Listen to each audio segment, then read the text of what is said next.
This episode of the podcast is brought to you by our friends over at Caldera Lab. Gentlemen, first impressions matter, and if you're not taking care of your skin, people will notice, especially when you get older. Myself and Graeme, we both know about that, don't we, Graeme? We both know about that. I'm still fresh-faced. I don't know what you're talking about. I'm still a fresh-faced baby assassin over here. Well, I'm getting more fresh-faced thanks to our friends. It must be all that Caldera Lab I've been using. It is, yeah. It is. It's Caldera Lab. That's where it's at. Caldera Labs.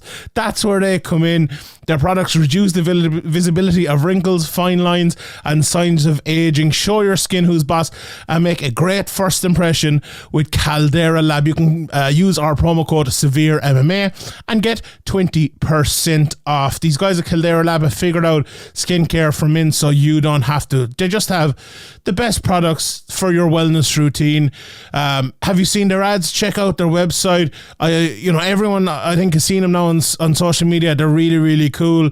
And it's, their products absolutely do show it. Here it is. Caldera Lab's clinical trials have found 94% of men's skin showed an overall younger looking appearance after using their products for only a few weeks.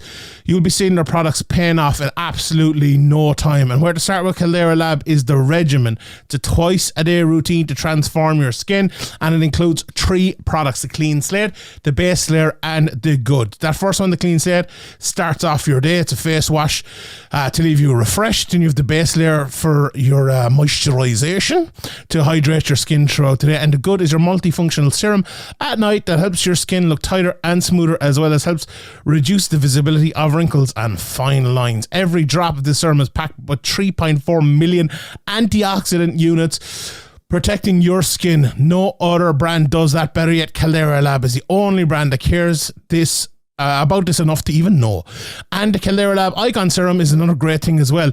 That addresses the 3 most common concerns around the eyes, which are fine lines, dark circles, and puffiness. And if you're an MMA fan, you know all about them after staying up really late. Skincare is important, but doesn't have to be difficult. 1 minute in the morning and at night is all it takes to reduce your wrinkles, fine lines, and signs of aging. And just for our audience, we have this exclusive offer, and this is our best offer available anywhere. Use the promo code SEVEREMMA at calderalab.com and get 20% off. That's CALDERALAB.com. And you can get 20% off with the code SEVEREMMA.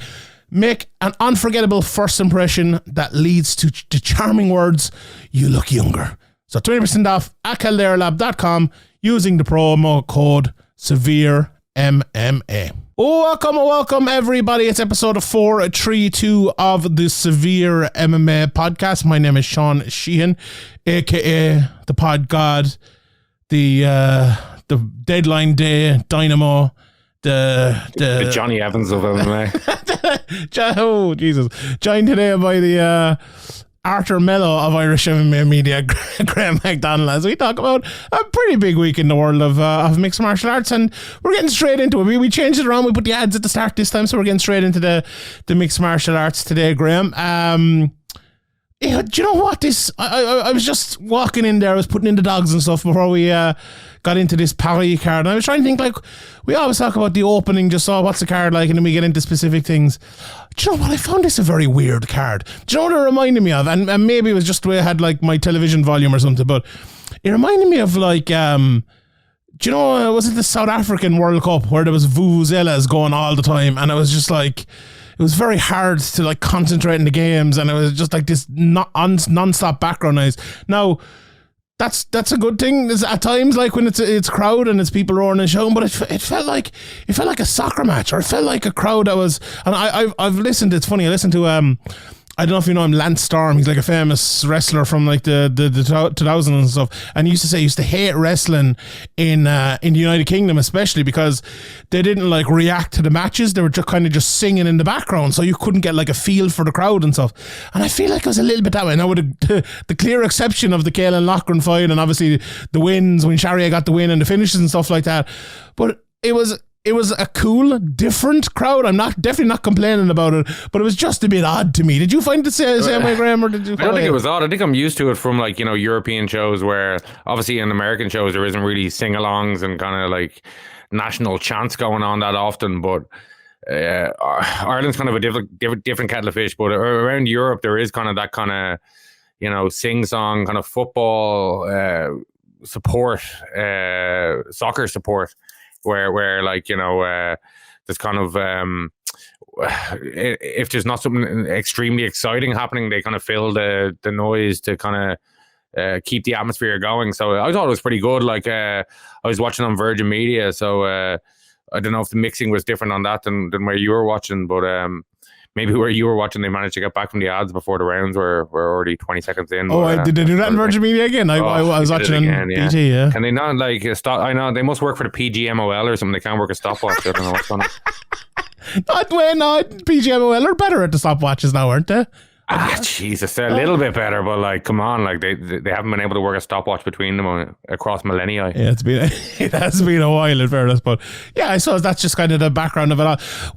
It's weird though, because look, we've experienced it here in Ireland, I suppose, with the not the introduction of MMA, but the introduction maybe of big time MMA over the last while, and I suppose being from a country that doesn't have an organization like France is our organization, and we have refs and judges and stuff like that, but almost totally I don't think it has actually happened yet.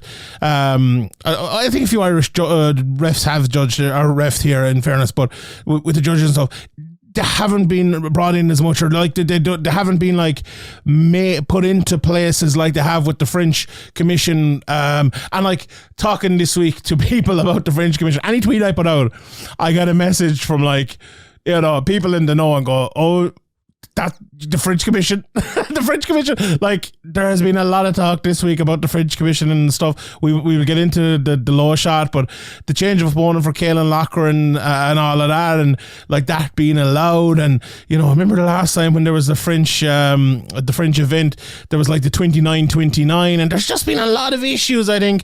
And that's, you know, MMA is new to the country in the kind of the guys we have it at the moment. I don't think the refs and judges have kind of reached the level of others, and you see that with some of the cards from tonight, and you see that with some of the decisions as well, and you see it like alongside maybe the UK judges, which were absolutely fantastic and things. And you know, I don't know, it's sometimes we see it all the time. We see it in Texas as well and things, like throwing people in there. It's just, I don't know, it doesn't necessarily work like that. Like throw them in there when they're good enough to throw them in there type of thing. But yeah, I don't know, I kind of got off topic there now, Graeme. What do you think? Bring us back there. I feel like I'm giving out too much about them. It was pretty good. It was a good event, and you know, it all went down well. Anyway, let's get into it. I just want to talk about the main event first, and then we'll get to the Irish lads maybe after. And maybe we'll go to the top two first, and then the Irish lads. This was just an absolute mauling here for Cyril Gane, wasn't it, Graeme? Like, I was Googling a picture of Cyril Gane hitting a heavy bag as Sinead Kavanagh tweeted me that he was basically in there against the punching bag. And like, I can't remember Spivak throwing a punch, never mind landing a punch. It was an absolute destruction, wasn't it? Yeah, well, early on he was trying, but after Gane kind of worked the body so well and the head obviously as well, he just didn't really have an answer for it. And you could even see I think it was like a rib or something that like popped on the left hand side of Spivak's body, and I think he was trying not to put his arm down to block it, but a couple of times his arm kind of slipped down. And like if you're blocking the body, Cyril Gane is going to hit you with big powerful shots. And you know, Gane looked really comfortable, obviously coming off a kind of devastating loss and stuff. There's obviously questions we saw like years ago with Francis Ngannou coming back off a loss and things like that, and sometimes it can affect you. But he looked like he was, you know, still undefeated with loads of momentum, and he looked so comfortable, and he wasn't fearing the takedown, which you could have understood if he was. Yeah, 100%. It was one of those ones that it's the perfect, I suppose, comeback fight after what happened in the Jones fight. And look, I suppose more so than anything else, as someone who's been, a big fan of Cyril Gane and his style over the last years, it's just so unfortunate that we didn't get to see that Jones fight be the fight that we wanted to see it. Now, look, we're talking about mixed martial arts here, and mixed martial arts won out the day in that fight, so I'm not complaining about it in any way, but I'm complaining about not being able to see a great fight due to Cyril Gane's inadequacies. as you said, look, any opportunity that Spivak got to show them up, it was quickly taken away. So that's the key. And we'll talk about it in some of the other fights later on as well. But like, the key to not getting taken down sometimes is not good takedown defense. It's good movement, the good footwork. And they actually talked about it in the middle of this fight as well. John Gooden is just so great, but Bisping even said Bisping had a kind of a bad night. He kind of took up the DC buffoon role at times there. I'm like, well, what are you doing here? But anyway, they did talk about it a little bit, and I think it's so true, especially for someone like Gane. Like the big difference though between like Gane and, let's say, if this was a 155 or 145 or something like that, where like it's a strong wrestler, Gane is able to pick a position like half a step outside of range, or even like not actually half a step inside of range, where Spivak is too slow to take him down and too slow to hit him and too slow to move out of the way of his shots. And like, it's just easy pickings for Gane there. Like, the problem is when you come up against someone like John Jones, or you come up against someone like Ngannou, who's not too slow, you're reaching problems. But it's almost impossible to prepare for those guys because there's really no one else who can do that. Now maybe we'll see with Aspinall and stuff and see how that works out, but that might turn into that striking matchup again. But it's interesting for Gane. Like, it's almost impossible for him to improve at that in fights. Like, I don't know what he's going to have to, like, he's going to have to either change up massively the way he fights when he gets back in against those sort of lads, like, if he does, because like, okay, Francis is gone, John Jones is fighting Stipe and he's kind of like saying, I'm going to retire, but you never know about them. Either way, I think he's probably not going to rematch Gane over the next while, and like, he's kind of stuck in a no man's land then of just being way better than everyone else and maybe not getting the opportunity to beat any of the top guys. It's a weird sort of position. Like, I think Aspinall makes a lot of sense though. Yeah, I think it does. How do you think that fight will go? I'd like for Aspinall to have another fight back after such a big injury, to be honest. But I think that's a serious fight. I'd have to go back and watch tape before making a pick there. But just before we go off Spivak, what do you think Spivak could have done? Do you think there's like any kind of route to victory against Gane fighting like that, or do you think, I always remember the second fight between Cain Velasquez and Junior Dos Santos, where people kind of forget the first round because he put on such a beating on Junior Dos Santos from then on, but he was literally like jumping at legs, jumping at ankles, falling. Like, it was messy takedown. It was just making Junior Dos Santos as uncomfortable, and just a really sloppy fight, and just not letting him be smooth and not letting him get the shots, and making him worried that at any second, even if the takedown isn't really on, that, Kane's going to go for this takedown. Like, would you think that would have been a possibility, just to go balls out to the wall in terms of jumping at legs? I probably would, yeah. But there's two ends of that argument. There's that fight, right, where it ends up working, and then there's like the Eddie Alvarez McGregor one. Remember where after that, like, we're probably here saying, oh, he should go for more takedowns, and people are after McGregor Alvarez fighting going like, oh, he should have gone for more takedowns. But you go back and look at it, and he goes for loads of them, and he just kind of gets picked off and knocked down and stuff when he's going for the takedowns. You're like, if you're Spivak, right, every time you move, you're already getting hit. Like, he's caught in such a no man's land. But he's got such a big advantage on the ground if we're going off, the last loss of Gane. So, I think he was just kind of outclassed by the better guy. But he should have been a bit more, I think, kind of desperate if that could be a good thing with his takedown attempts, or is at least grabbing a hold of Cyril and making him uncomfortable. Yeah, there's times where you probably have to just take that chance, especially like when you're in a fight and you're like 7 minutes in and you realize like this is just going over. Like at that point of this fight, or even like 3 minutes into this fight, I was kind of saying like, well, there's two ways this goes.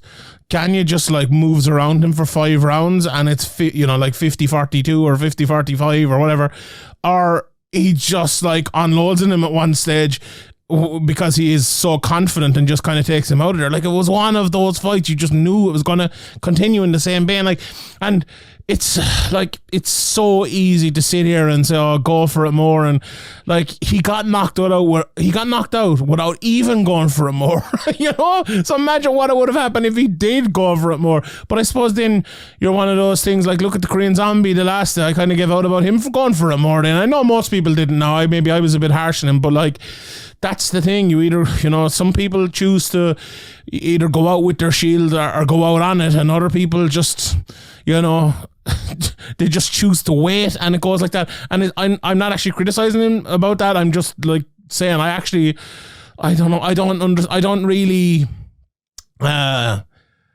don't really think it was the wrong thing to do necessarily, because you're caught in such a place. Like, the thing is, right, and the first point I made kind of melds with the point you just made, because like, to have good takedown defense, you almost make takedown defense not be a part of the fight by using your footwork and using your placement and everywhere like that.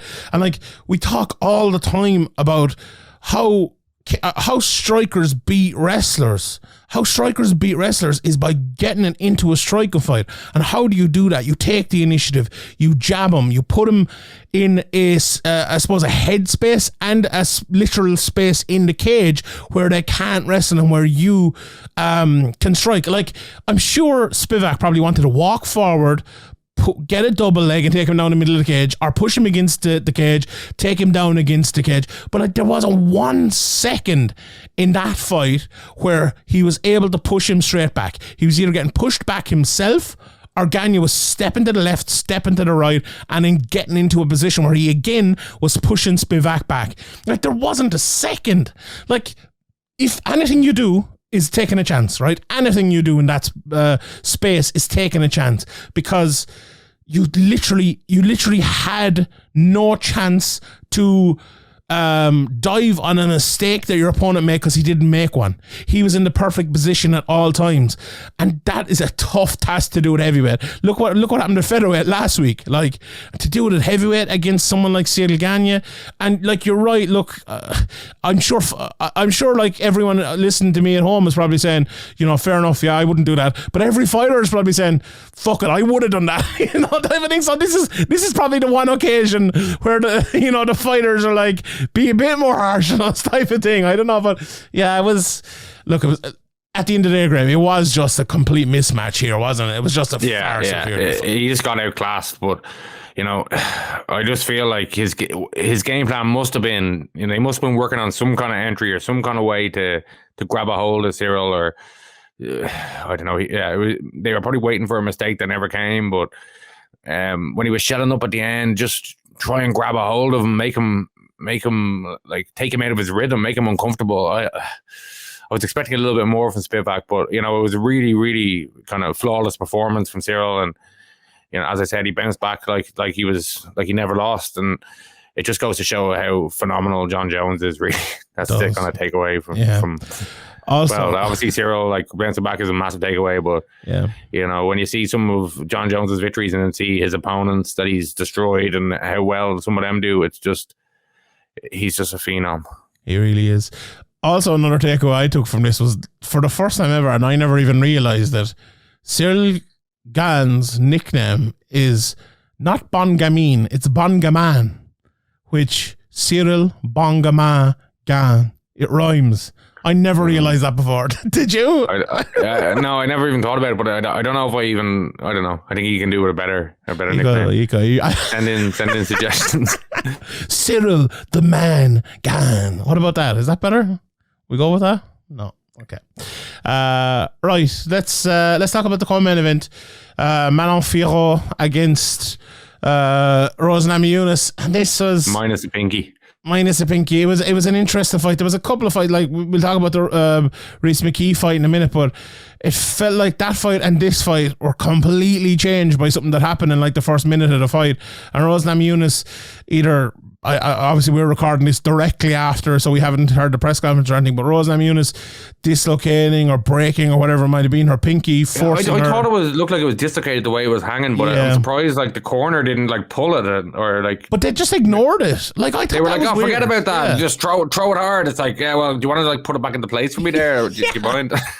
I thought the exact same thing. That was bizarre. Like, and Pat Barry is like, yeah, that's probably why you should have a proper corner man in your corner, and not like, you know, an ex-fighter you just happen to be going out with. Like, it's just, yeah, that was very, very odd. Like, and not to say they could have done anything on it, or not to say it was dislocated and not broken or anything, but yeah, it definitely seemed like that was an issue that could have been. But I want to get your thinking. Do you think it like changed the whole fight, that injury?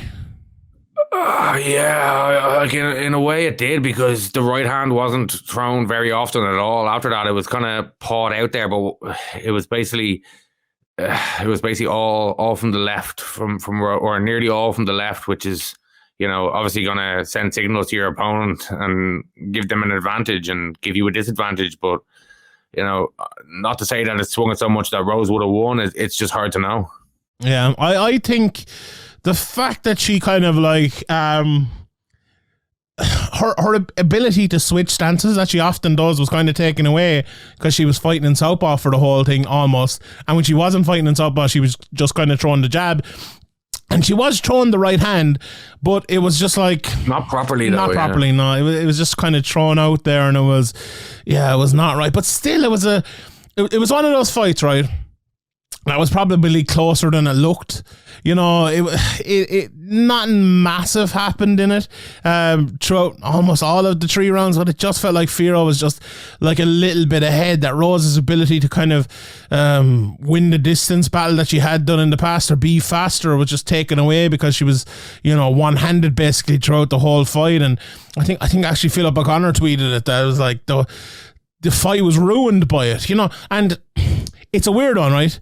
Because I'm not sure how it happened, but it doesn't matter how it happened, because this is mixed martial arts. This is the hurt business. If you get hurt, that's part of it. You know, I always get reminded of remember the Arsenal-Barcelona Champions League final when Jens Lehmann got sent off after like 20 minutes or whatever, and people were like, oh, you shouldn't have sent him off, it ruined the game. But like, he deserved to get sent off, right? So it's like, you can't just say it ruined the game because he got sent off, but like, he deserved to get sent off. That's part of the game. If someone does a red card offence, they deserve to get sent off. Like, this changed the fight because it was an injury in a fight, in a sport where injuries matter. You know, the same as like Sean O'Malley and Cheeto back in the day. Like, if your body just doesn't hold up. Now it's something different. Like, if you're, let's say, remember that time, what's his name?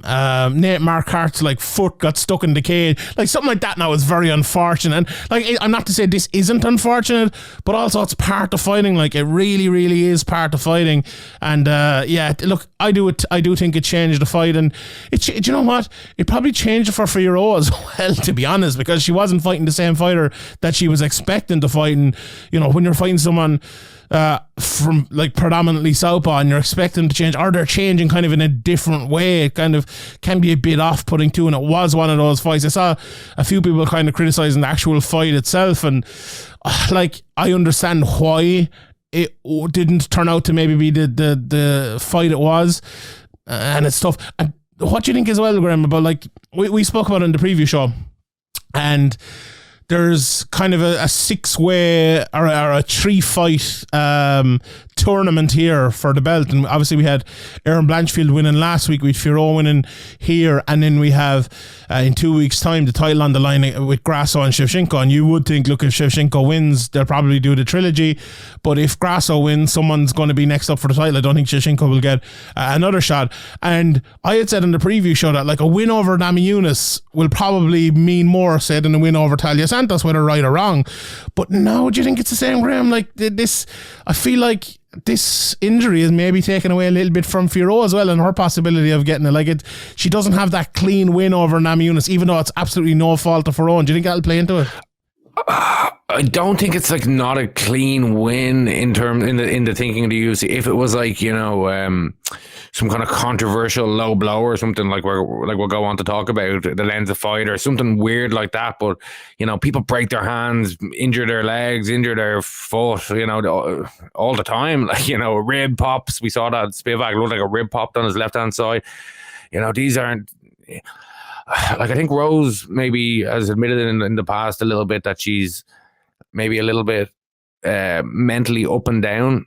When she's in the flow and believes she's the best, she's brilliant. And when she's doubting herself and, you know, maybe things kind of have a way of going wrong in her head, maybe she's a little bit sensitive to things compared to other guys. Like, other guys might, if they have that problem, they might be just pulling it back into place themselves or doing whatever they can and just throwing it. Like, and for Faro, it's a difficult one because she, like, you know, Rose could throw that right hand at any time, and you know she's got to be wary of that in the fight. But it's definitely kind of changes your game. It gives you something to think about that you weren't expecting, and you know. But for her, like, you know, she dominated the fight, and it'd be pretty harsh to take anything away from her.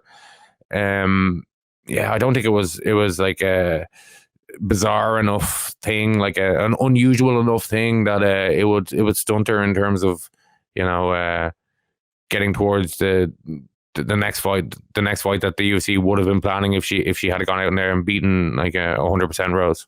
Yeah, I would hope so. I would agree with you that it shouldn't, but I'm not sure. Look, a lot of this as well is about who is kind of fit, and that cut was nasty as well. Like, it was in a good place, I suppose, if any cut can be in a good place. But yeah, he clashed. Yeah, it was.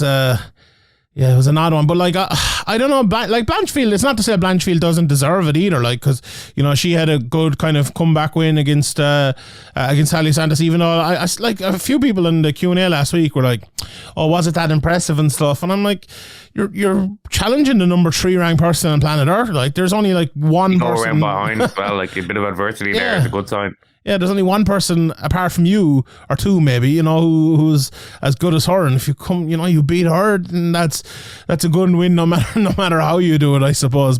And it wasn't that she performed badly or anything. It was just that maybe she didn't blow her away as some people were expecting. And you know, this Firo one, I suppose the same could be said. But I think that was the whole point. Like, the Rose and Eunice having kind of more respect is probably the thing over Tally Santos. I wonder for Rose after this, like, this sort of loss is probably like look, let's give it another try at 125. If the injury hadn't happened, I would have won, type of thing. And like, you know, sometimes that's built on ice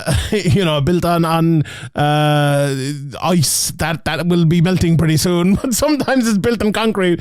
And I think maybe this is probably one of the signs. But at the same time, I saw the other day there was someone talking about she walks around at 128 and she put on a bit of weight and got up to like 137 or something for this and then cut down from there.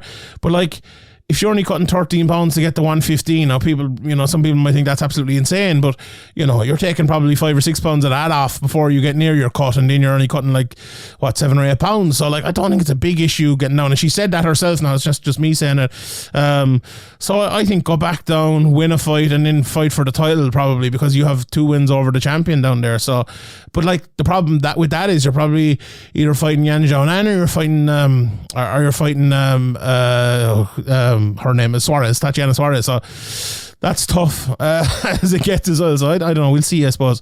It's good to have loads of potential matchups, and you know, the divisions have developed really well. Like, you know, obviously featherweight is a joke, women's featherweight is a joke. But besides that, the other divisions are, you know, there's some very good fighters. There's a hard fight to call. There's contenders coming up, kind of calling for a title shot. It's a very healthy position from where it was only a few years ago. Yeah, indeed. Like, as you said, 125 pounds. I remember I had Zen Simon on the state of the UFC, and he kind of said it would go like this, and I was a little bit skeptical, but no doubt about it, he was 100% right, and it's a very good division now.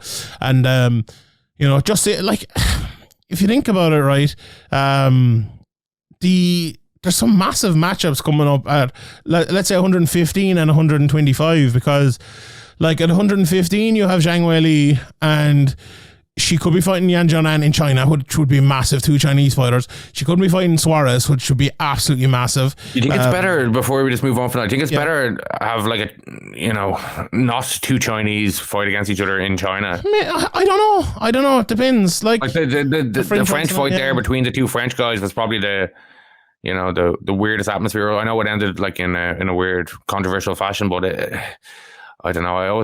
I think I prefer when the hometown heroes, like the clear number one in their town or in their country. Do you reckon China's such a big country? Like in America, after Sue's Americans fighting, it's no one bats an eyelid. Do you reckon it's the same in China? Maybe, but maybe not, because there isn't that many Chinese athletes in the UFC.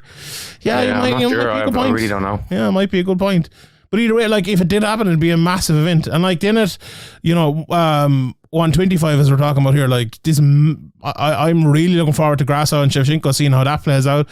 And then like Blanchfield and Firo are probably 2 of the most clear, contenders destined for a title shot in all of the UFC, in any division. Like if you actually go through it, like they're 2 of the most clear, and it's all in the one division, like, and in a division where Shevchenko's no longer the champion. That's healthy. Like that's really, really healthy. So that's brilliant. It's absolutely brilliant. And long may it continue.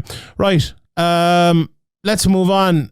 Let's talk about the Irish lads. So altogether, we'll start with the Reece McKee fight. Look, again, I talked about the Rose Namajunas fight. It changing very early because of the injury. I think this fight changed very early because of that massive right hand that Angelusa landed. Like, Reece's whole game plan, I would think, would be to go out and control the fight. And we've talked about it so many times, Graeme. Be calm and be assured and get behind your jab and use your length and control the fight. And once he was hit hard early and taken down, that is naturally kind of going to go all out the window, and it did. And it took until like he did it at times, but a lot of it kind of seemed like, right, I need to get back into that position. And maybe it was a little bit until the third round. He got it a bit towards the end, until he kind of got that control when it was kind of desperation. It was one of those ones you would just love to have it again if you're Reece and not get hit by that big shot. He'll look back on it and he'll think it wasn't his best performance of all time. Like, you have to avoid that shot early, and then after the shot, the reaction was good in terms of surviving and good in terms of being an absolute warrior, but in terms of getting back to the actual game plan itself, it just didn't happen for too long, I think. And we'll go through it bit by bit in a minute, Graeme, but what was your overall thinking, I suppose, of this fight? Yeah, I think we were talking about it in the group. I think he looked a bit nervous, even walking out and getting into the cage. We've seen Reece up close and personal loads of times over the years in the regional scene and Bama and cage war everywhere, and it was a different kind of look on his face. He just looked nervous, I think.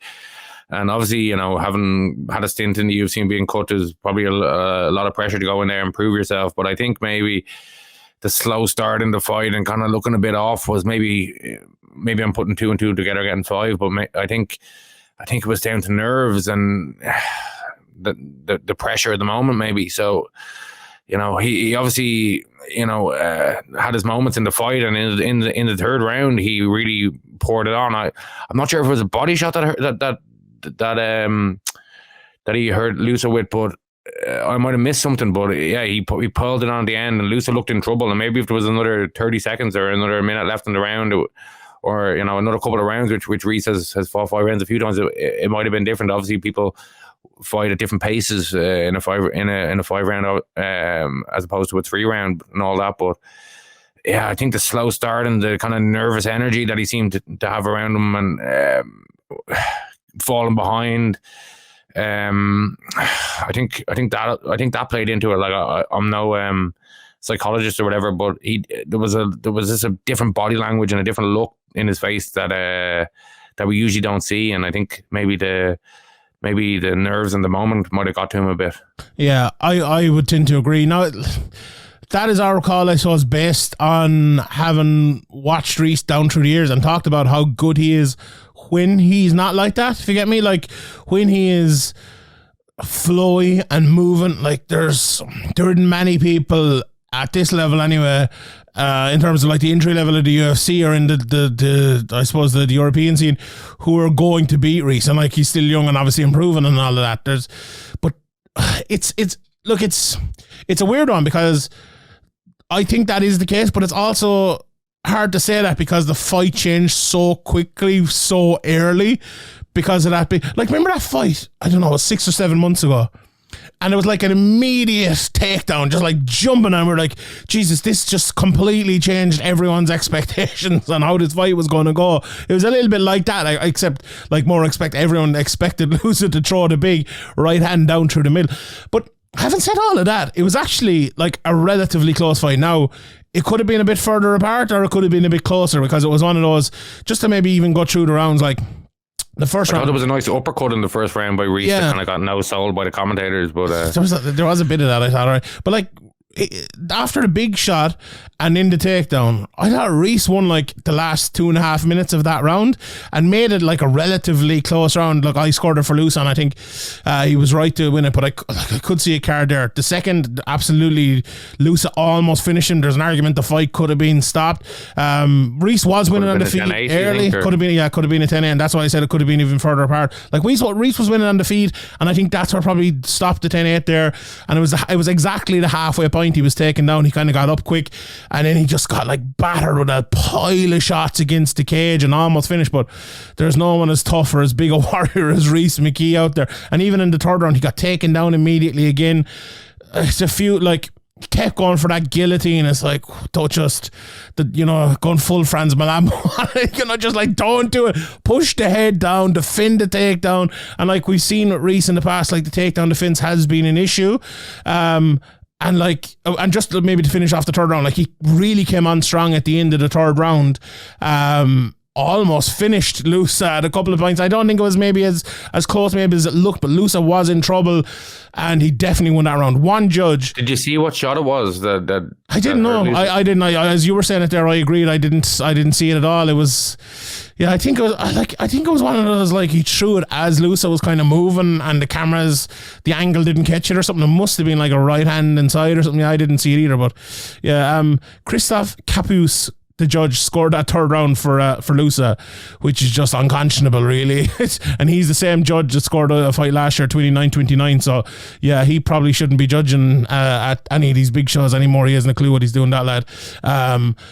But yeah, overall, like, what do you think about that? Like, I remember like years ago that Reece fight, what was it, Tim Barnett, where he just kind of kept getting taken down over and over, and it felt like there was another bit of that in this. But also, as we talked Terry about, Brazier, you mean, was it? Or maybe it was a Terry Brazier fight. Yeah, it was actually. You're right, correct. Yeah, but like, I feel like Reece needs to do what Gane does, but as I said earlier, it's easier to do that at heavyweight. Like, use your footwork. And it's a very hard thing to say because the whole fight was changed after 20 seconds, like, with that big right hand.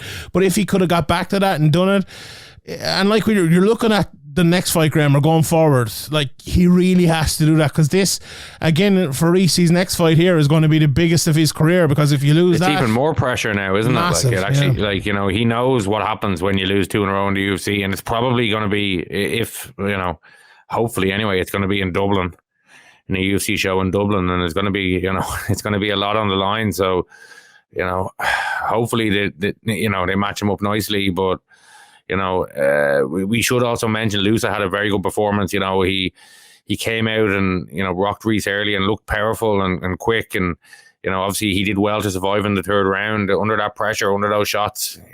It could have been a different story. So you definitely have to mention a really good performance from him. Maybe he was a bit quicker than Reece expected and than I expected in the first round.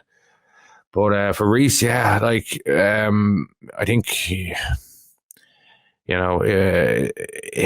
desperately needs to win the next one. If he loses that and gets caught from the UFC, he's probably not going to get back there ever. Like, that's maybe he can come in on short notice or something like that, but you wouldn't be holding your breath on that. So yeah, it's a difficult one.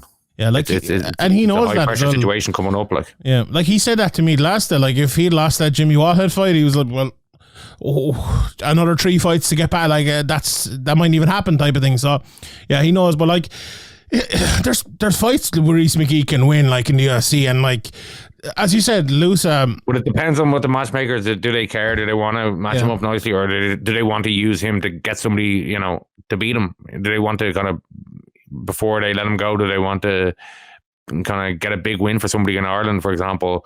You never know with these matchmakers. Like, hopefully he gets a fair matchup or a favourable matchup, from an Irish standpoint, but you just never know.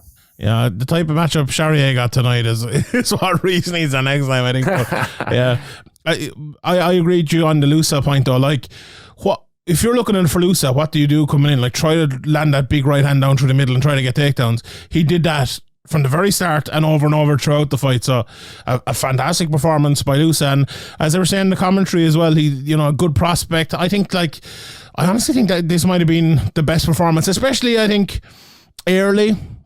It was a very good performance by him, and into as you said, to survive late. But it was also like in fits and starts from him.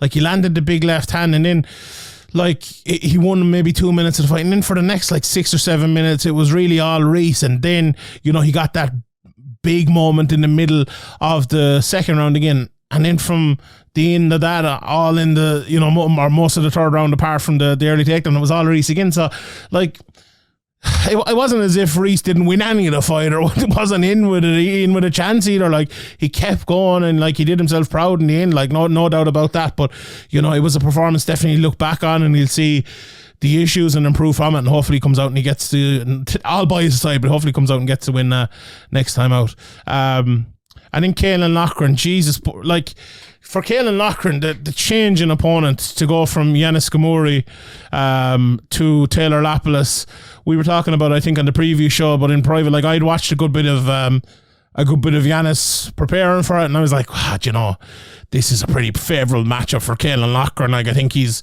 and do you know what, maybe they'll matchmake him again after tonight, but they change him up because Yanis can't make weight. He gets in against William Gomis, and then they put Taylor Lapilus in with Caelan Loughran, and Taylor Lapilus, it was a guy who was 3-1 in the UFC before, and there was some contractual thing was why he wasn't there, and then he went away and he won fights wearing Aries and other places, and he was on a great run, and he's long and sharp and a very good striker, and Caelan had that in his UFC debut on 3 or 4 days notice against the guy who has 13, 14 more fights than him. I saw a few people saying, Caelan Loughran going in there and he talked a load of shit and then he got beat. I'm telling you, this was a very, very, very good performance by Caelan Loughran, and like, most fighters wouldn't even have taken that fight, and they would have been right not to have taken it, but he had the balls to go in there and take it. And I thought it was one of those ones, like, I agree with you on Reese, like, he looked a bit nervous and he didn't perform to his utmost. I thought Caelan went in there and he didn't look nervous, and he tried. And John, we were talking earlier about, and not to say Reese didn't try, but he tried. My point I was about to make was, like, you talked earlier about Spivak not going for the takedowns at all the time.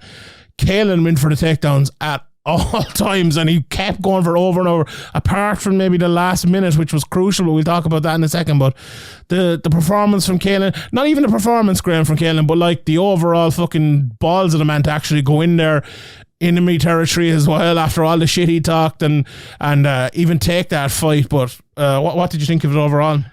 Yeah, it's a very different matchup, going in against a guy with over 20 fights, a guy who was in the UFC successfully, and I'm not sure. I think the story I heard was that he'd been offered more money to fight elsewhere, and that's why he left the UFC. But I don't know. They seem to be hinting on the broadcast that he didn't want to leave. So I'm not sure about that. But anyway, going from a kind of favourable matchup to a guy with really good takedown defense, a long guy, a good striker, a fast guy, an experienced guy who's been there before in the UFC, a guy in his hometown. Like, there was a lot stacked against Caelan Loughran here, and I know Taylor Lapilus took it on short notice as well, but it was a much bigger ask for Caelan than his original fight and the guy he'd game planned for, and it's just totally different in terms of everything nearly.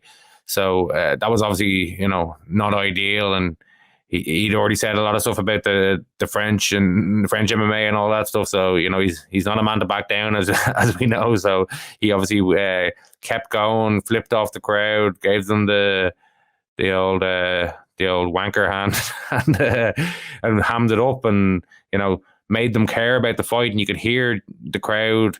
You could barely hear his walkout music. We were is there walkout music? Has he come out to no walkout music, or is it just he's just come out to booze? They put it on late, I think, didn't they? Yeah, I think I don't know if it was on low and you just couldn't hear it because the boos were so loud. But that fight was kind of probably the most kind of interacted with fight. 100% of the night. And that's a prelim guy coming in with about 3 days to promote the fight. So people saying, he talked a lot of shit and he lost. I don't think they understand how, the fight business works, and this is what the UFC want and like, and this is how you become not just another guy. People are going to remember Caelan Loughran, and although he lost, and, people are kind of taking satisfaction in that or whatever, like, fair enough. Like, you want one guy to win, or for whatever reason, it's great, but you care about Caelan Loughran, he's winning. And obviously, as we said, a tough debut, a really, good second round from him. He kept going for the takedowns, even though he missed, and landed kind of on all fours a couple of times. He was making Taylor Lapidus work for every minute of that. He was making him comfortable. He wasn't letting up. He was trying to force his way into range on the feet and land a big shot. It was an unfortunate moment where maybe he should have went for a body triangle, where he kind of had one hook in and he got shook off. Maybe if that was earlier in the fight, if he had got to take down a little bit earlier, it would have been less sweaty and things like that, and he might have been able to do a bit more damage with his ground and pound, which we know from previous fights he had some very good ground and pound. But there's loads of good stuff in there for Caelan to go back and work on and come back even better. And we've seen him make huge improvements between fights in the past, and I'm sure he'll do it again. And when you've gone in there and spend weeks preparing for one guy and a different guy comes in, it can be a bit disconcerting. But for everything that went on and for his UFC debut and all that stuff, I thought he put up a good performance that he can go back and kind of take a lot from. And it could have been very different if the last 25, 30 seconds had it went differently. Yeah. If he had kept him against the cage and landed a few shots or got a takedown, or I think Caelan landed like a kind of glancing, spinning forearm strike. If he had just kind of, initiated a grappling sequence and nothing had happened from there, he might have squeaked that fight. So, obviously these close rounds swing on very small margins, and maybe some experience from Lapidus there pouring it on in the third round won him the fight. I would agree. Like, it's about a positive and a negative, I suppose, that the fight was won and lost in the last minute of the last round, I would say. And like, if you look at the first round, like, Lapidus was landing straight lefts and straight jabs right down through the middle, reddening up the face of Caelan Loughran. He just he couldn't get the takedown. He did get it late, and I think that really gave him heart, I suppose, for the second round, because the takedown, as you said, he wasn't able to get much from it. And if it had been gone a different way, maybe he could have got a bit of ground and pound. He wasn't that far behind. He could have won the round, but no, he didn't. Like, he had a minute or two, but it wasn't. And Lapidus won that round. The second round, he did get the takedown. He got into the quarter mount.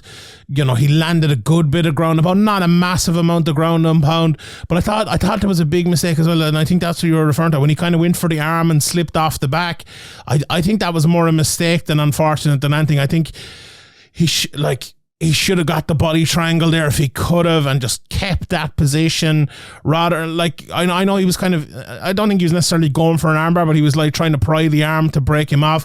I think in that situation, you let your man kind of try to stand up, move him around and take the back there. But look, he did get the clinch again afterwards and he won the round, so it wasn't a game changer thing or anything, unless he'd have finished him from there, but that wasn't necessarily it.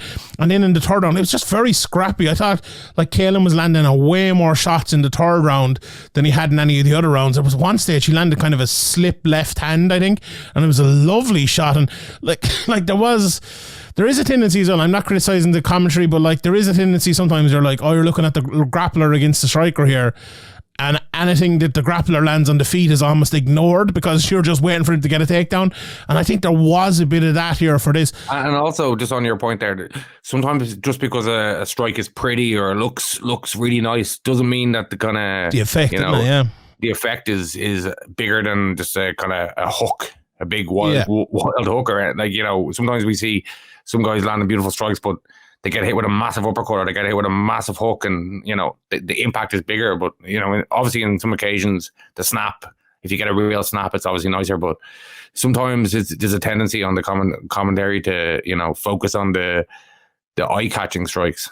Yeah, I would tend to agree. And then, like, it came down to the last minute, Caelan just couldn't get a clinch, couldn't get a takedown. And maybe he tried not to. Maybe he was like, I'm behind here, I need to get the finish, which, you know, maybe is with experience as well. But it's tough. It must be so tough to, like, he could have easily been 2 rounds down and not really known or whatever, and then you'd be rolling like, why aren't you going for it, type of thing. So very tough thing to do. He went for it, ended up getting picked off with, like, not much, maybe 3 or 4 shots, but it was enough. Like, in a round like that, if you're a judge, you're sitting there, Jesus, lads, one of you do something to make this easy on me. And Lapalus did it. You know, he was the one who did it in the last minute. And I haven't talked to the judge or anything now, but I would be very surprised if any of the judges, if you asked them, didn't say that, yeah, look, it was a close round. Lapalus was probably maybe just ahead. And then he kind of took that lead in the last minute around. But, you know, for Loughran to even be there, I think, right, people really need to understand this. You might say, oh, we're biased and we're talking up the Irish lads and all. And fair enough, maybe we are. But at the same time, anyone out there, ask people who know the European scene, ask them how good Taylor Lapalus is. Go and ask Ian Dean or Graeme Boylan, or, you know, a lot of people in the UK who follow the scene, or people in France or whoever who follow the scene, and ask them how good Taylor Lapalus is. And for Caelan Loughran, who's 8 fights into his career, and really only like 6 fights into his career, because the first 2 were not real fights. To get to that level so quickly is unbelievable, where he was like a minute away from possibly winning the fight. You know, you couldn't say anything bad about Caelan Loughran after that. And like the way he like G'd up the crowd and got them all going and everything like that.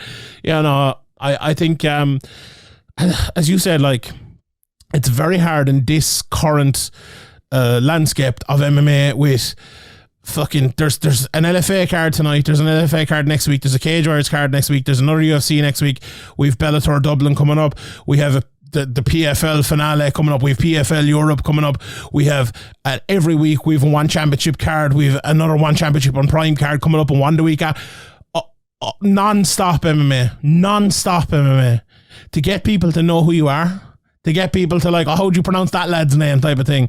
It's not easy to do. It is really, really not easy to do. Do you know what specifies that, right? Do you know Dana White? Do you know the way he does the if you don't know, now you know fights? Do you know that? One of the ones he picked out for tonight. Do you know which one it was, Graeme? It was Volkan Ozdemir versus Bogdan Gusov. Volkan Ozdemir has fought for the UFC light heavyweight title. And he's like, have you heard of this guy? Imagine, if you don't know, now you know. He's fought for the fucking UFC light heavyweight title. Like, what are we doing? Like, what's going on here? This lad has fought fucking Yuri Prochazka, Daniel Cormier, and Dominic Reyes, Jimmy Manuwa, Misha Serkinov, Ovan Semprou, more and more and more. Fought all these lads. And have you heard of this lad? Have you heard of this lad? Joe Lozon, have you heard of this lad? It's fucking that, but that is what MMA is in this day, to be even known. And Caelan Loughran, I suppose he's known. I'd say Dana White doesn't even do that. I'd say somebody else just pretends. Well, someone else writes it for him, and he does it. But anyway, let's move on. Like, did you see John Kavanagh kind of called out Caelan Loughran on behalf of Brad Katona there? That wouldn't be a bad fight. That was a bit weird, wasn't it? Was it a bit weird? I'd watch it, but yeah. Like, Caelan Loughran's early in his career. I think he should be fighting somebody like, you know, he was supposed to fight coming into this week, not fighting somebody who's, you know, as experienced as Brad Katona, a lot of fights. I think I don't like you know, obviously Brad Katona's not officially an Irish guy, but he's living here, training here for a lot of years, so you get adopted pretty quick over here. I always prefer to keep the Irish guys away from each other if possible. And for Caelan, I think, you know, he's 3 years as a pro. You know, I don't think that's the right route for him. I think that would be a weird matchmaking decision.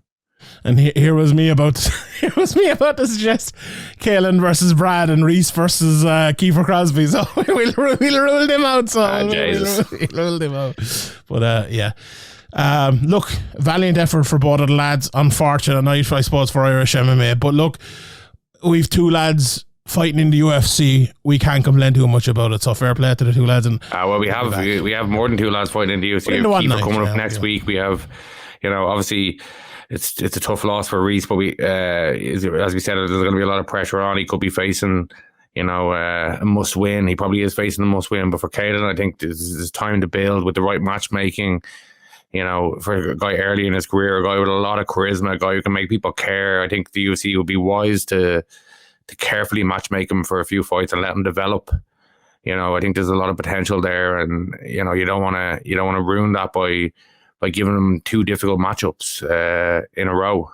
Yeah. So I think, but I think obviously it's not a great night for Irish MMA, but the future is very bright for Irish MMA. We got Ian Gary. I don't know how he didn't crack the top 10, but he's just outside the top 10. He's looking phenomenal. We have, we're going to go on to talk about Morgan Charrier. We have Paul Hughes knocking on the door. Don't know how he's not in the UFC. Kiefer Crosby fighting next week. We have Leah Hammond. We have like all these guys coming through. We have very impressive young pros and very impressive amateurs, and maybe this will turn out to be wrong, but I'll put it on record. I think there's a very good chance, and I think I'm pretty confident that Ian Gary will become a world champion in the UFC. So I've said it too. To be honest, we're both there. I'm on record officially. Oh, right. We have it down. Mark the date. Ian Gary, UFC champion. There you go. I think we'll give that the severe MMA sign of approval from both of us here. So there you go. Right. Would it be for you if you were doing your bold predictions? Would it be a bold prediction? Do you think, or is it not a bold prediction because it's too likely to be a bold prediction? Do you know what? It's an interesting one, right? Because it feels like if it was a couple of years ago and Usman was the champion and Colby was the number one contender, it probably would be a very bold prediction. But the fact that Usman was beaten and we're not kind of sure where he is, I don't know. I feel like Colby's star has faded a little bit over the last while as well. And I don't think Leon Edwards is going to hold the belt for too long. I don't know what it'd be. Saying anyone who's ranked outside the top 10 is going to be a champion unless they're like someone like Khabib coming up or Shemaev or whatever is going to be a bold prediction. But yeah, I think he'll do it as well. And now having said that, I might call it a bold prediction, but maybe it would be a bold prediction to say it would happen in 2024, with only 3 months left in 2023. So that just comes down to kind of matchmaking. It's and timing and stuff. It's less of a talent prediction than more of a scheduling prediction. Indeed. But that's the thing with the bold predictions. But yeah, I can't wait. And look, speaking of Irish MMA, it looks like Conor's going to be coming back too. It seems like he's, with all the pictures coming out, he's sparring, he's lads like Kieran Clarkin with him and stuff. And, hopefully, hopefully that's the case as well. And we can see Conor back as well towards the end of the year, and it'll be great. And hopefully it'll be great for our numbers and our subscriptions and everything as well. Come on, Conor. Come on, get back. We need you. We need you back, Conor. Come on, put in a good word, Graeme. You should be down now. Stick Ian Gary on the same card. Yeah, well, that'd be massive. But anyway. The rest of this card, Cavalcante got a win. Basher, Jesus, these Basharat brothers. Farid Basharat just looks so calm, so assured. Rodriguez throwing big shots early, landed a head kick, and he's like, I'm just going to take you down here. I'm just going to get on top of you. I'm just going to choke you with an arm triangle. 11-0. This guy is fucking legit. How about Farid Basharat versus Brad Katona? That'd be a fucking good fight. I'd watch that. Let me see that. Anyway, this guy, championship material as well. He's so good, very. Yeah, good. I'd like to see him step up. That was, pretty poor on the ground for Rodriguez. I think. He'll be ran out of Brazil. Ran out of there. He looks good. Basharat, but I'm wary until I see him step up against somebody a little bit better. He did lose a split decision recently to CJ Vergara, so I wouldn't be too confident. I need to see a bit more before I'm on the hype train. Who lost this? He didn't lose. You're talking about Rodriguez. He's not exactly top caliber. Yeah, that's fair enough. Yeah, fair enough. Nora Cornell won in against Jocelyn Edwards. I saw a lot of people giving out about that decision. I'll be honest, I wasn't watching it close enough, but yeah, I'm not going to watch it back either. Who cares? Morgan Charrier got a lovely body kick finish there. Look, Morgan's one of these lads who, and funny, I think I'm going to do a podcast about that this week, but like, there's something about like coming through the fire, losing your few fights, improving, fighting the best lads in the world, and then you get to a position where you fight a guy like this who maybe hasn't done the same, or maybe just is a step below you, and then you kind of take him out. You know, I thought this would go longer watching both of them. I thought he'd be a bit more wary, but Charrier looked very good, kicks to the body, and finished off Cecchini. Massive star as well, Graeme. And like we all know what the last Pirates like over in France, and this could be a big run for him in the UFC.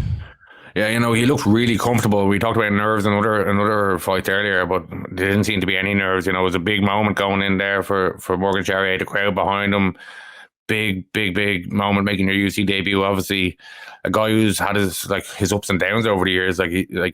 He's won 19 times, but he's also not won 10 times. 9 losses and a draw. So it hasn't been an easy road. He's improved. He's improved a lot over the years, and he's been in there with the best there is to offer on the regional scene and in Europe, and he went in there and showed he belongs in the UFC. Just a destruction. He looked comfortable. I think he got hit with like one decent shot. Besides that, he dominated vicious shots to the body. Those kicks were nasty. It wasn't exactly the toughest matchup, but he ran through him like he was a can. A breakfast stroll through Sean on a fucking Sunday morning after a big UFC. Yeah, and he did it in style. He looked comfortable. He looked like he belonged, and he looks like he's like we've been saying for years. He's a very difficult man to beat. You got to be a very good fighter to beat Morgan Charrier. Indeed, you do, and. Shout out Paul Hughes. We're all Paul Hughes. I thought we watched start again now. I feel like this is kind of a bad night to talk about Paul Hughes. That's for another day, baby. Although Paul Hughes should be in the UFC. Come on, let's get it going. We'll end it on the Gomes one for this card. We'll touch on next week's card as well. But what about we talk about Benoit, Saint Denis? Those two, just Ozdemir one first. Brilliant performance by him. Big takedown, big shots.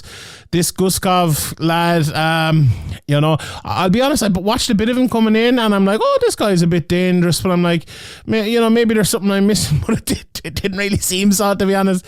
Odzemir's kind of destroyed him, and in Saint Denis, Ozdemir though, he can fade. We've seen him. He can be good. Very dangerous early, so maybe that was Gustav.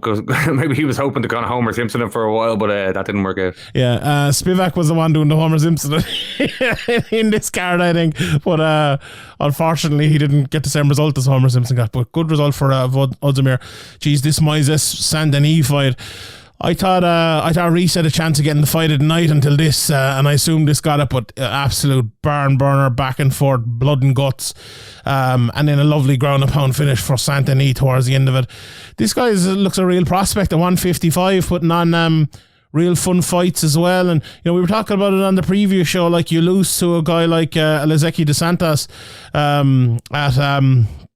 at 170, you drop down in weight, I think, for his next fight, and he's like undefeated since then, winning 4 in a row. And I know, I think he'd fought at 155 before that, if I'm not mistaken, or I'm looking at his record here, he fought at 165, weirdly enough. But yeah, most of the time at 170. But come down to 155 and do what he's done, Bonfim and Moises now 2 wins in a row.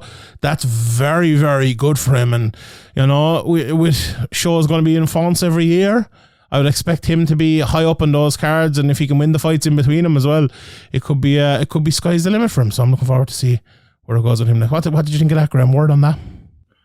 Yeah, I think he looked really good. I think this was a really good fight. Obviously, as you mentioned, it probably stole the performance of the night away from Rhys McKee, which is unfortunate for from an Irish standpoint, or from a Rhys McKee standpoint more than anything. But Saint Denis, he looked well rounded.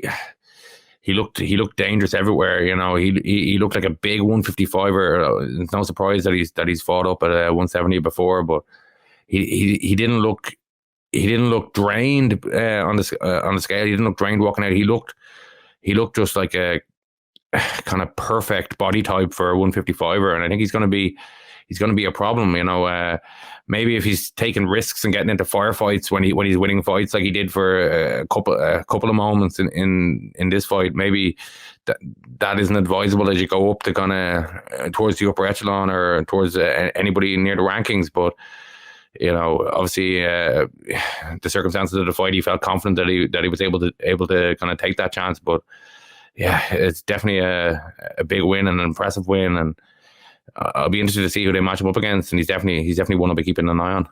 Without a doubt. Right. This Gomez finish. Well, I've kind of thrown my opinion out there on Twitter already. I want to get yours. What did you think of it? The low blow that wasn't a low blow. Yeah, well, even if it wasn't a low blow, which I actually think it was, but even if it wasn't, why would you wave it off? Well, just tell him to keep fighting. Don't wave it off. I think he did kind of tell him to keep fighting, right? And then immediately well, I told you, so that was it. Yeah, but like if he's getting punched or something and he's standing there looking at you, okay, he's not intelligent in defending himself, but there's nothing to defend himself from. Yeah. It was just so weird. Like you look at the replay, I don't know what Bisping was fucking talking about, but he was. He said it before he saw the replay, and then he wouldn't budge from his original. He also only has one eye as well, so and he kind of did. He kind of did a couple of times. He kind of flirted with changing his opinion, but he remembered how he'd already kind of and the funniest part was set out his stall. You could hear Gooden and Felder in the background going like. And look, the cup seems to move there. No. Okay. When Bisping went to interview him, when he was gone, they said it didn't. They were like, "Well, it was pretty clear, but low blow." Don't tell Bisping, but don't tell him. Yeah, Bisping went full DC. I really don't understand that. You get the $1 million contract, Sean. Yeah, but Jesus, I've never understood that. Fair enough, anyone can make a mistake and go, oh, wait, I've seen another angle. You can kind of talk it around for yourself. Oh, actually, in that angle, it does look like you could just change your opinion. It's with new information, you could change your opinion. And even the replay judge or the replay ref was apparently had said, oh, it was below the belt. And Bisping was like, well, below the belt could be the hip, Yeah. Okay. That's not what you were saying earlier, but okay. Yeah. But if they did, why didn't they just restart the fight? Or why didn't they call it no contest? It was. I think because the ref waved it off for no reason instead of checking it. If what's he supposed to do? Is he supposed to stop it? And then if he's faking it, then you the other guy wins by TKO. But if he's not, then he's obviously gets to recover. I don't know what the ref was doing. Isn't that thing once the fight is stopped, it can't be restarted or something? Wasn't that it? But if he had put a break, if you stop in it fight, for the ball shot, and while that's going on, while the recovery from the ball shot's going on, you check the replay, and if he's just completely faked it, then you go, okay, well you faked that, now you've lost. But again, it's just one of these things where some people just do not have what it takes. I wouldn't have it, you probably wouldn't have it, to be a referee, to be, to have the fucking nerve to do it, just right, I'm taking charge here, you're fake taking charge, you're a fake school principal, and you're okay, fight's over, this is it, I've made the decision. Fuck off, just get the right decision there, say break and go straight over to, I think it was Leon Roberts maybe, was it? Go straight over to him and go, check that please, check it, immediately, quick, check it, and then they check it, low blow, okay, here, you got 5 minutes. Or there's it's not a low blow, do you want to start? If he says no, then stop the fight.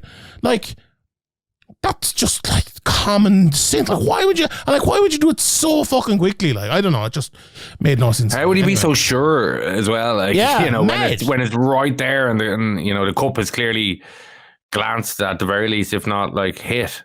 Yeah, or as well, say it to the fighter. It's not a situation where a fighter is we were talking a few weeks ago. He's about to get KO'd. Yeah.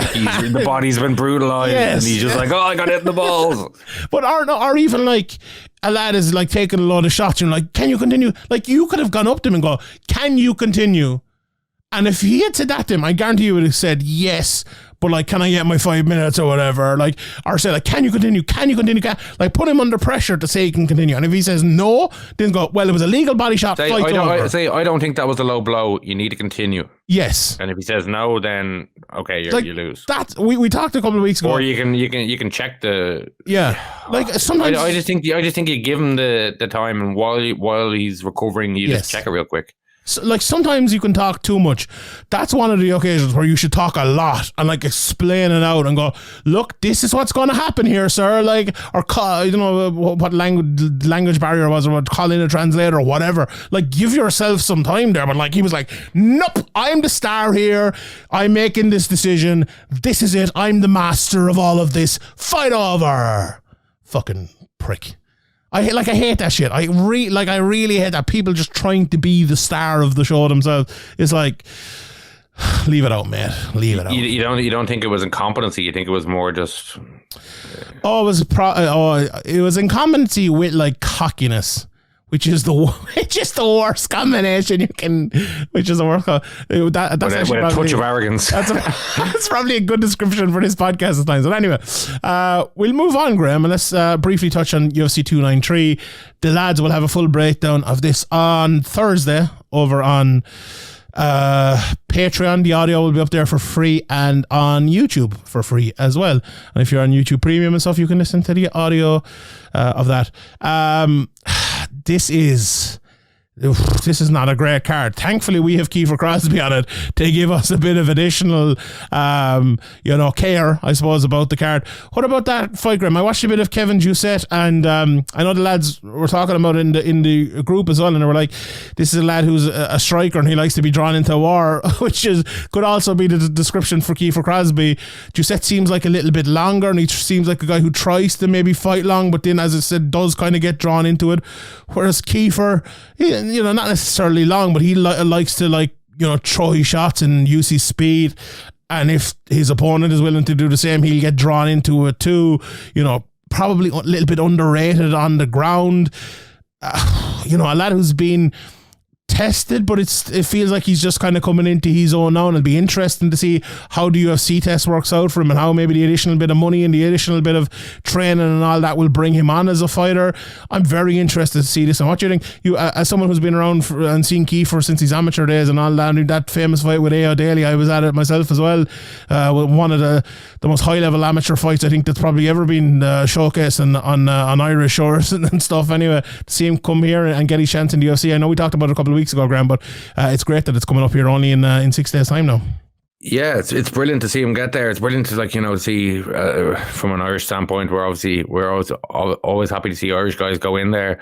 Obviously, ideally, it wouldn't be on very short notice on the other side of the world in Australia and flying over there very shortly before and all that stuff. But he's going in there against a guy who's he's not like. He's not maybe that experienced. 3 fights ago he beat a guy who was 0-1 by decision, and he lost a split decision before that to a guy who was 6-2. So he obviously he had a couple of good wins recently, 11-1 and 12-6, but it's hard to judge from that. It's hard to know exactly where he's at. And Kiefer's had his ups and downs as well. Only a couple of years ago, Kiefer had lost 2 difficult fights in Bellator and had to kind of go and, go to Centurion and go to Rise FC and, fight Cowboy Oliveira in a fight he was brought in to lose. And he went in there and put on a phenomenal performance, and his boxing and striking looked sharper than it's ever looked, and he's putting it all together really nicely and got a great finish there, even though the ref didn't seem to not want to stop the fight on several occasions. And obviously it's not an MMA fight, but he went in there against a former MMA fighter / celebrity in Aaron Chalmers and put on a very good, crisp boxing performance in a unanimous decision victory there. So yeah, I think it's a fair matchup. It's obviously, as I said, it's not ideal having to go over to Australia. It would have been nice if it was on UFC Paris, like an hour or 2 flight away from Dublin. But obviously you're not going to turn down the UFC. He's delighted to sign for the UFC. He even before he signed for Bellator, he did an interview with me in SBG Ireland, and he was talking about how his dream was always to be in the UFC. So it's great to see him get there. I think, as you said, I think this is going to be a firefight. I think we could be looking at somebody getting KO'd in the first round. I think this is the kind of fight it's going to be. I think both guys are going to go out there and try and impress and try and get a finish. And I think this is going to be a barn burner while it lasts. And this could go either way. Like both guys have the ability to put each other away. Yeah, without a shadow of a doubt. Like it's one of those fights where it's hard to know how it's going to how it's going to go, as you said there, because like both guys making a UFC debut, who's going to react better to that as well is another thing. Exactly. Like you said, Kiefer has 3 more fights than him, which isn't a lot, but like who has fought Cowboy Oliveira and Georgie Carcanyon 13 fights into their career making their UFC debut without being like, let's say, someone who's gone on a big run in Bellator or a big run in PFL or whatever. It's very rare you see someone with that level of experience at a level actually get into the UFC and 1-1 in those fights, but still you've been in there and you've experienced that. So I think that is a little bit of an advantage there for Kiefer. Giuseppe, he has been training, I believe, over with Adesanya, so he's not making that big trip, I don't believe, even though he is French. Now maybe I'm wrong on that, but I know he has been over there with that camp. And maybe the crowd will be behind him there and that as well. So his camp is talking him up a lot. There's videos out there where the Eugene Behrman is talking him up, saying, obviously you got to be a bit wary when coaches are talking up their fighters to try and get them into the UFC and things like that, try to get a bit of hype behind them. But they seem to be very confident that this guy has a bright future. So it will be a big win for Kiefer if he can do it. Sorry, go on there. Absolutely massive. Yeah, 100%. And like Kiefer's one of those guys as well. I said it before. We saw a little bit with Kalen. Like Kiefer is a guy who has a big fan base in Dublin as well. And we know, like, if there's someone from Limerick, I'd be, deadly someone from Limerick. Like, there's a dub in there again. And it's funny because, okay, Ian Gary's from Dublin and Shauna and stuff as well. But, like, there is like a large kind of spread out kind of thing. Like, Caelan is from Tyrone and Reese is from up in Ballymena and, James Gallagher is from Tyrone and all of that and stuff as well. But, like, Kiefer is like a dub's dub kind of thing, and when he was on those Dublin cards, he was, the guy. So, like, if they were to go back to Dublin as well, he could become that guy there again. And, there's a lot of Irish down in Australia as well. And maybe he goes out there and he gets a big roar as well. I wouldn't be surprised at that at all. So, that's a big plus Kiefer has in his pocket as well. And if he can get the win, it's absolutely even a bonus there. So I'm looking forward to seeing it. And as we always say, great to have another Irish guy in the UFC. So yeah, are you looking forward to all the? Oh, he's trying to be Conor McGregor, like we get every time, even with people like Reese McKee. Yeah. To be fair, though, Kiefer probably is the most like Conor out of all of them, though. Would you say that? Like, he is like. I don't think he's trying to be Conor. I think because he's naturally from a similar area and has a similar accent, people are immediately gonna. But for me, living in Dublin, being around, like these to me, like, they're completely different. Like, but I could see how with very similar accents and mannerisms and kind of like when you're from certain areas, you use certain phrases more often. Like, obviously you live in Limerick, you have different kind of Limerick phrases than Dublin phrases. Yeah, like the Caelan one was the weirdest of all. Like, he is the strongest fucking Tyrone accent you could ever see. He lives in Liverpool and people, he's just trying to be Conor McGregor. He's like, what are you talking about? He couldn't be more different then. But yeah, like, Kiefer is kind of like a dub, like Conor's a dub kind of thing. Like, so there is a more natural comparison. Like, even Ian Gary, I don't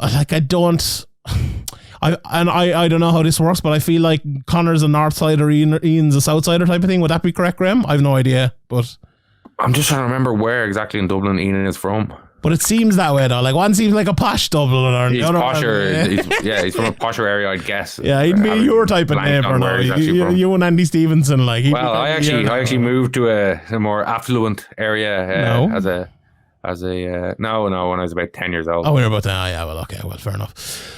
Right. We'll talk about the main event so briefly before we go. Adesanya versus Strickland, and I'm going to have another show about this tomorrow, Graeme, and I was thinking about what I would say, and honestly, I'm not too sure, to be honest, because, like, you would think. So Sean Strickland to me is like, he's like the Aldi version of a technical fighter. If you know what I mean. Like, middleweight is so bad that a guy who kind of plays at a technical fighter can beat them all, right? But when he meets an actually very good technical striker like Adesanya, there really should be no comparison there, should there? Like, he really just should. I think it's a little harsh on Strickland. I think he has a bit of like herky-jerkiness or strange timing or just like awkwardness to him. That's he's not just like maybe as bad as some people make him out to be, or maybe. I know he's not bad, but I think he's like found. It's like he's found a way to defeat the division rather than actually being like so good that you're defeating the division, if you get me. And like, I wonder how long that'll take him. Like, will it take him to beat Adesanya? Like, I don't know. I would say no, but like, I'd be very surprised. I'd be very, very surprised. But also, like, I'm not saying that Adesanya will lose, right? I don't see really any world where Adesanya loses. But like, is there a world where Adesanya is just like, I'm not playing into that, and I'm just going to kind of jab him up and stay away from him from the whole night and make it another Adesanya performance? Like, you would think, you know, in a fight like this, where Strickland's like not the biggest power puncher in the world, like, you're going to have a massive technical advantage over him. Like, this is the sort of fight, if you're Adesanya, it's, you know, Strickland's going to talk a lot of shit. People are going to be interested in this. This is one where you put on a show and you destroy him. But like, and he's going to fail with him. If early, I think he's shown this in the past. If early he's cruising, just kind of on the outside and just picking them off, he's going to keep doing that unless he has to, you know, up it. He's going to take the kind of safe, smart, easy victory if that's forthcoming. Yeah, I agree. And also, that's undeniable, I think. I also feel like Strickland is one of these lads. Do you know, sometimes in boxing, like, some people are like, oh, if I get to the decision, it's a victory, a moral victory type of me, even though I lost, like, you know, 120 to 110 type of thing. Who was it? Was it Patrick Cote holding up the three fingers when he got to the third round when his leg was about to fall off against Anderson Silva? It's like, man, your leg's about to fall off. What are you talking about? Yeah,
I think it depends on Strickland. If Strickland is happy to kind of lose a decision, as you say, then I think that's probably going to happen.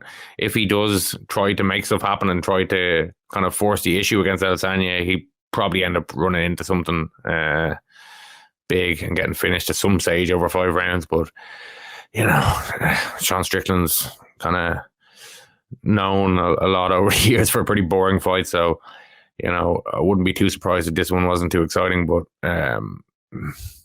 yeah, I think, you know, Adesanya is probably going to be in second gear for most of the fight, and if Sean Strickland gets desperate and tries to make stuff happen, he'll obviously, take anything that's presented to him and things like that. But I think he's gonna Adesanya's gonna win by kind of however he wants to win. Yeah, indeed. Last thing before we go, I don't know if you wanted to touch on this or not, but there has been an investment in PFL by Saudi Arabia this week, which caused the stock price of the WWE / kind of new co with the UFC, as we know now, to fall by a lot.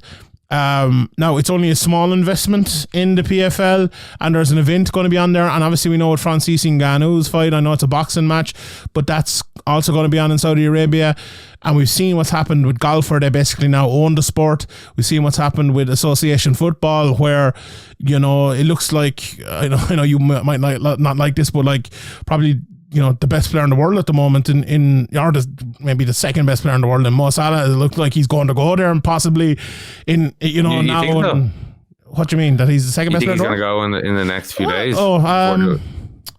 He could. It could probably be next year. Maybe next year. But even then, like Neymar's gone there, Ronaldo's gone there. Yeah, the fact that they're gonna, this is obviously unrelated to MMA a bit, but the fact that they're able to kind of own multiple clubs and kind of try and disrupt other clubs that are rivals to clubs the Saudis own, like they're not exactly known by playing fair.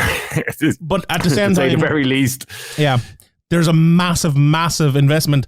No, I'm not saying that is a positive thing. In fact, the opposite. But what if that investment comes to MMA? Like, I know I saw you retweeting something about it the other day. Like, we spoke about this maybe a year ago, and I said I was surprised it hadn't happened already. Yeah. And I'm very much unsurprised at it happening now. And I would be. Are you surprised it happened to PFL and not UFC? Not necessarily, because of the massive, I suppose, merger between the WWE and the UFC that just happened. Plus, the big thing about that is Ari Emanuel kind of got out of business with Saudi Arabia after the whole Khashoggi thing that happened a few years. The Khashoggi thing, people don't know, a journalist was murdered and not just decapitated, but his whole body torn to shreds and all of that. And the Saudi Arabian hierarchy, I suppose, in the country were behind it and all that. So obviously read up on that, get a better explanation than I gave it. But they kind of Endeavour or IMG at the time had relationships with them in different business things and cut them off at the time. Now WWE still has a relationship with them. We'll see if the relationships get back together and all. But because of that, I don't think the UFC would be the nominal one or the number one, I suppose, immediately. And the PFL is an organisation whose, look, it looks like they're going to buy Bellator. We don't know. It hasn't happened yet, but an article came out yesterday. They must be about to buy Bellator, because Saudis surely 100 million probably would have bought Bellator. Yeah, they're saying 500 million for Bellator now, which seems absolutely crazy. But I think this could have massive ramifications for the sport. And not only this, the UFC lawsuit, we've talked about it recently, that's going to have, that didn't affect the share price much, but this did. So maybe, it's strange. Maybe people aren't really clued in on what's going on, but it's definitely treacherous waters for the UFC at the moment. There's a lot of stuff going on in the background. And the thing is, let's say these two UFC lawsuits are, and we should maybe call one of them an MMA lawsuit, which changes how MMA is done. Let's say it's all successful. That'll massively affect, let's say the Ari Emanuel run company, right? Nuco, the UFC. But the Saudis don't give a shit about money. Like, they want to play, what do they want to pay Mo Salah? Like 500 grand a week or $1 million a week or something like that. They're paying Jordan Henderson like 1.5 million a week apparently. Yeah. But it's hard to believe any of the reports in football media. True, but there's no doubt about it that these lads are getting massive money. Like golf, they were throwing 300 million at people. Like, money is no object to these people. If they want MMA, they will pay for it. They will pay every piece of money they want. Like, money is literally no object for it. That doesn't matter. How much did the UFC spend in a year on like fights? I don't know, like $1 billion. Let's say $1 billion quid. They have no problems in. Let's double everyone's wages. Let's pay them $2 billion. Like, that's nothing to them. So if they choose to do that, which they seemingly have started that in motion, Now, with only a small bit, and I read the article that it was like, oh, there's no plans for more and all that. Now, let's see how the plans change, and I think those plans probably will change pretty quickly in the future. So I would say watch this space, Graeme. I don't think there's ever been a more interesting time for how the top level of MMA is going to change in the next 18 months. I think it's massive time for mixed martial arts, and there's going to be a lot of to and fro. I think that's the truth. All right, we will leave it there. Thank you to everybody for tuning in. If you're not signed up to our Patreon, please do patreon.com/Severe MMA podcast. It's the first week of the month, so the best time to sign up, so please do that there. And yeah, go over to our friends at KildaraLab.com, use the promo code Severe MMA for 20% off. Follow me at Sean Sheehan BA over on Twitter. Follow Graeme at Severe MMA. Follow at Severe MMA Pod. Follow us on Instagram as well. We just passed 3,000 followers, so we're very appreciative of that. SevereMMA.com. Also on YouTube. I think we're only like 20 away from passing 30,000 subscribers. So if you're not subscribed on YouTube, please do. These podcasts actually go out on YouTube as well. So if you're a YouTube Premium subscriber and you want to listen to it on your phone, you can also listen to there. So that's absolutely perfect for everyone. We leave it at that. Graeme, what's your quote for the week? In the event of something happening to me, there is something I would like you all to see. It's just a photograph of someone that I knew. We'll see you next week. Good luck.